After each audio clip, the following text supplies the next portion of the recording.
Howdy. Good morning. Okay, so we wanted to share a little bit of background about Raoul and his family, his story. We met Raoul about 1.5 years ago through Joanie, missionary at heart, and it just felt really for such a time as this in meeting Raoul and what he's doing, what God has him in, and he's a man who lives discipled by God and close to God's heart. So we wanted to share kind of what Raoul shared his story with us. So we're going to try to capture what he shared with us and share it with you, just so you have a little bit of background, where he's come from, where he is, and where he's going.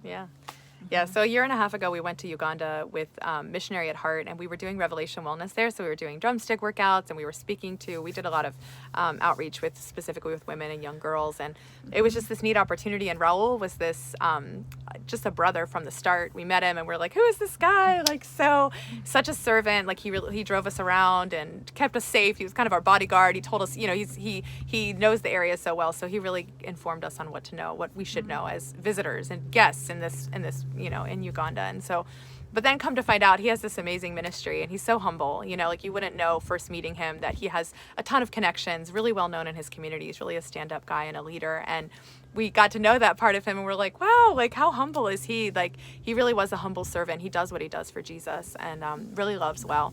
So anyways, Kwagala, his home, is a boys' home in Jinja that he founded in 2012. It started and really kind of built up into an NGO in 2014.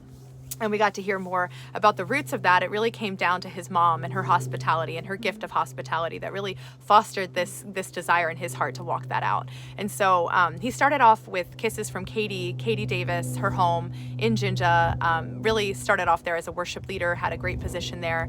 God called him to leave that position just to step out on the water and do his own thing. And that was a leap of faith for him. He was leaving something stable and secure, jumping out of the boat and walking on the water and just saying, God, I trust you to provide. And so he stepped out and started with doing just child evangelism on the streets, ministering to the kids, bringing his guitar, singing. And then he felt like God really kind of compelled him to start his own home.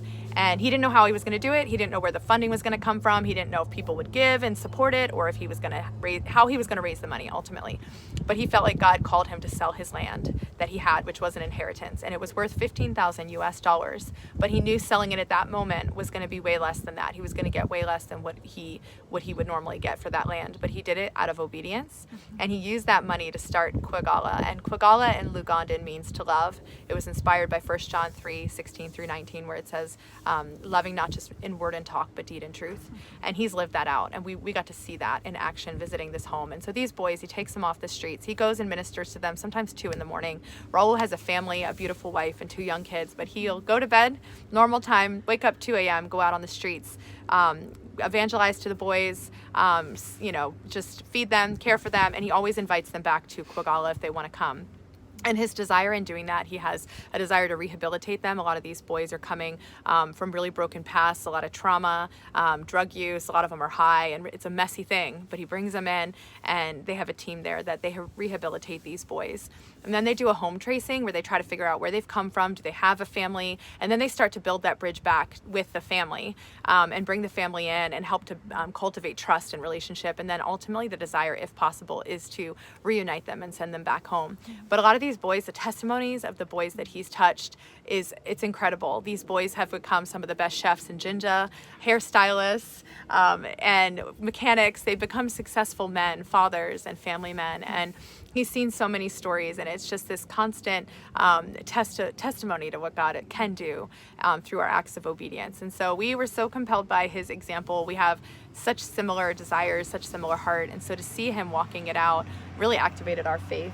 So we came back and we're like, we are going to tell this story. We are going to tell the story, and we're going to come back. And when Raoul extended the invitation and we had the amazing pocket of time to do it, we're going back in faith and just believing God's going to do something supernatural there. So yeah. And just a quick 2 weeks. We have 2 weeks, and we wanted to just say thank you. We've gotten enough money to do the chicken coop project and the chicken project, and we're still looking for donations for the other 2 projects. And we have a couple of other ways to give. We're also going to be gathering up boys' clothing, primarily on the older side, so age 15 up to men's size clothing to take back for them to use there. We're also looking for a working computer, possibly a few working computers that we could take, and any old cell phones plants that are still in working condition that we could take with us. So those are a couple of other ways to give. And yeah, that's our update for now. Yeah, we love you guys. Love you guys.